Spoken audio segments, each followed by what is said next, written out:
Welcome. But before we begin, let me ask you a question that may surprise you. What if the story of one of the most mentioned nations in the Qur'an did not begin with a kingdom, an empire, or a powerful army? What if it began with a single man, standing alone against an entire civilization? A man who challenged kings, shattered idols, and trusted Allah so deeply that even fire could not harm him. And what if that man became the father of prophets, the ancestor of nations, and the root of a history that would shape the destiny of billions of people? Tonight, we uncover a powerful and often misunderstood story hidden within the verses of the Qur'an. The story that begins with the noble Prophet Ibrahim, peace be upon him. His story does not begin in a palace. It begins in a world drowning in idol worship. Thousands of years ago, in the lands of ancient Mesopotamia, people believed their idols controlled the heavens and the earth. Temples were filled with statues made of stone, gold, and wood. The people bowed before these lifeless figures, believing they possessed divine power. Among them lived a young man named Ibrahim. From a very young age, Ibrahim possessed a mind that questioned everything around him. While others blindly followed their traditions, he searched for truth.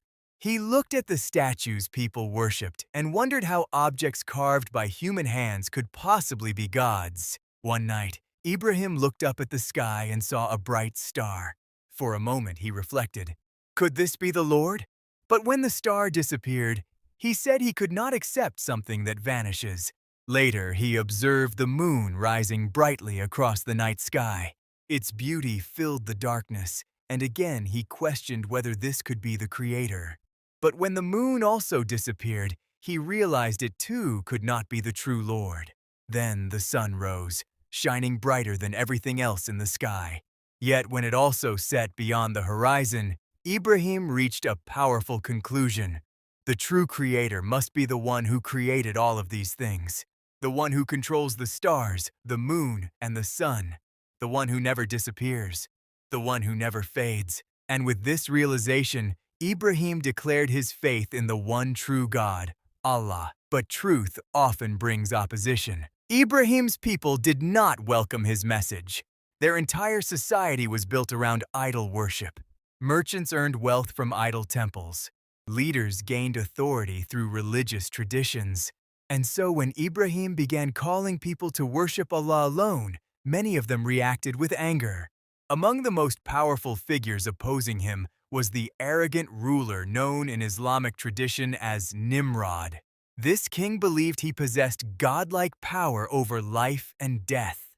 According to classical Islamic narrations, when Ibrahim spoke about Allah giving life and causing death, the king tried to challenge him by bringing two prisoners. He ordered one prisoner to be executed and released the other. Then he claimed he also controlled life and death. But Ibrahim responded with an argument so powerful that it stunned the king. He said that Allah causes the sun to rise from the east. If the king truly possessed divine power, he should make it rise from the west. The king had no answer. Despite this clear sign of truth, pride prevented the rulers from accepting Ibrahim's message. Instead of listening, they decided to silence him. One day, when the people left their city for a celebration, Ibrahim entered the temple where the idols stood. One by one, he destroyed them. Statues that people believed held divine power shattered into pieces beneath his hands. Only one idol remained standing, the largest one. When the people returned and saw their broken gods, they were furious. They demanded to know who had done this. When Ibrahim was brought before them, he responded calmly. He suggested they ask the largest idol if it had destroyed the others. Of course, the people knew their statues could not speak. For a moment, many realized the truth, but again, pride stood in the way. Instead of accepting the message, they decided to punish Ibrahim in a terrifying way. They built an enormous fire. The flames grew so high that people had to construct a massive catapult to throw him into it. Their intention was clear. They believed the fire would erase Ibrahim and his message forever. But what happened next became one of the greatest miracles mentioned in the Qur'an. As Ibrahim was thrown into the raging flames, Allah commanded the fire to become cool and safe for him. The fire that should have burned him instead became harmless. When the flames disappeared, Ibrahim stood unharmed. The people who gathered to witness his destruction instead witnessed a miracle. Some were shocked, some were afraid, but many still refused to believe. Realizing that his people would not abandon their idols easily, Ibrahim continued his mission with patience and trust in Allah. Eventually, Allah commanded him to leave his homeland and travel to distant lands. This migration would mark the beginning of a journey that would shape the future of nations.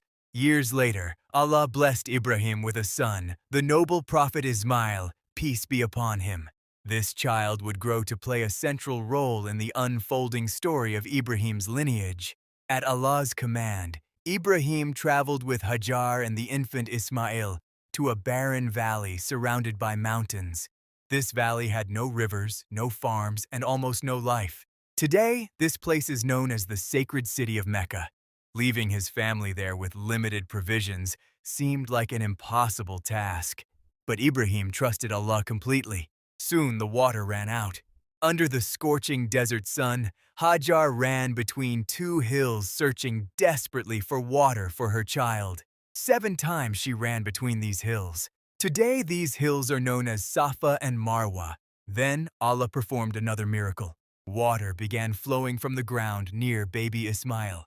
This water became the blessed Zamzam well. What was once an empty desert valley slowly became a place of life and settlement. Years later, Ibrahim returned to visit his son. By this time, Ismail had grown into a strong and righteous young man. Together, father and son were given a sacred mission by Allah. They were commanded to raise the foundations of the holy Kaaba, a house dedicated solely to the worship of Allah. As they built it together, they prayed for Allah to accept their efforts and make this place a center of guidance for humanity. Neither of them knew that this house would become the spiritual center for millions of believers for thousands of years, and that their legacy was only beginning. As the foundations of the sacred Kaaba were raised by Ibrahim and his son Ismail, peace be upon them, a new chapter of human history quietly began. The barren valley that once seemed empty and lifeless was now destined to become one of the most sacred places on earth. But the trials of Ibrahim were not yet over. Even after witnessing miracles and fulfilling great commands, another test awaited him. A test so difficult that it would become one of the greatest examples of faith in the history of mankind. One night, Ibrahim saw a dream. In the dream, he was sacrificing his beloved son. For the prophets of Allah, such dreams are not ordinary dreams. They are divine commands. Imagine the weight of that moment. This was the son he had waited years to receive. The son who had grown beside him in faith. The son who had helped him build the Kaaba. Yet Ibrahim was a man whose love for Allah was greater than everything else. Instead of hiding the dream, he spoke honestly to his son. He told him what he had seen and asked what he thought. The response of the young Ismail revealed the strength of his own faith. With calm certainty, he told his father that if Allah had commanded it, he should carry it out. He assured him that he would remain patient. Together they walked toward the place where the sacrifice would occur. Every step they took reflected complete trust in Allah. When the moment finally arrived and Ibrahim prepared to fulfill the command, Allah revealed the true purpose of the test. It was never meant to take the life of Ismail. It was meant to reveal the depth of Ibrahim's obedience. At that moment, Allah replaced Ismail with a ram. The sacrifice was completed with the animal instead. And Ibrahim had passed one of the greatest tests of faith ever recorded.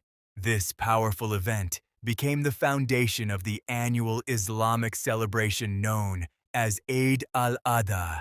It reminds believers around the world of the importance of obedience, sacrifice, and trust in Allah. But the story of Ibrahim's lineage continued to expand. In addition to Ismail, Allah blessed Ibrahim with another noble son, Ishaq, peace be upon him. From Ishaq came another prophet who would become central to the history of a nation, Yaqub, peace be upon him.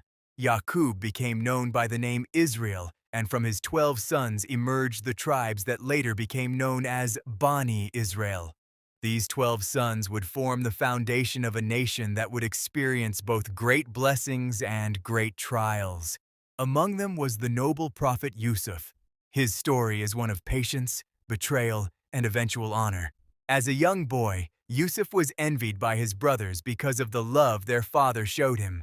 Driven by jealousy, they threw him into a deep well and told their father that he had been taken by a wolf. But Allah had a different destiny for Yusuf. He was rescued by travelers and eventually taken to Egypt, where his life would unfold in remarkable ways. Despite facing slavery, false accusations, and imprisonment, Yusuf remained faithful to Allah. In time, his wisdom and ability to interpret dreams brought him to the attention of the Egyptian ruler. Eventually, he rose to a position of great authority.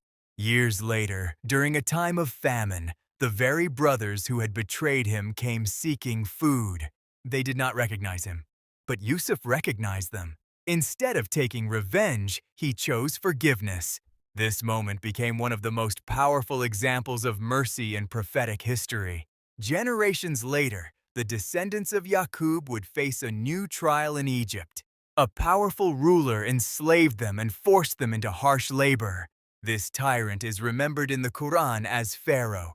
During this time of oppression, Allah sent one of the greatest prophets in history, Musa, peace be upon him. Through Musa, Allah confronted Pharaoh and demanded the freedom of Bani Israel.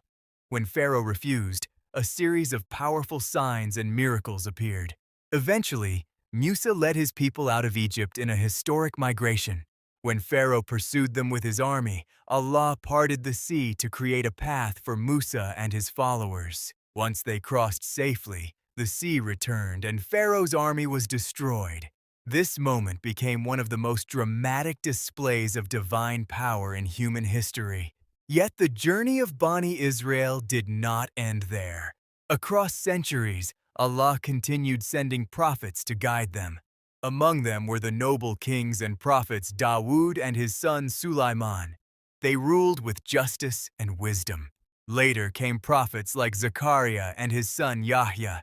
Then came one of the most miraculous births ever known, the birth of Isa, peace be upon him. Born to the noble woman Maryam without a father, Isa performed many miracles by the permission of Allah. He healed the sick, gave sight to the blind, and called people back to the worship of one God. Yet history continued to unfold. Centuries passed, empires rose and fell, but the legacy of Ibrahim was still alive. From the lineage of Ismail, in the very city where Ibrahim had once left his family, another child would be born. This child would grow to become the final messenger sent to humanity. His name was Muhammad. Born in Mecca more than 2,000 years after Ibrahim, Muhammad would carry the final message of monotheism, the same message that Ibrahim had proclaimed long before, the same call to worship Allah alone. Through the Qur'an, the story of prophets and nations was preserved so that humanity could remember its spiritual heritage.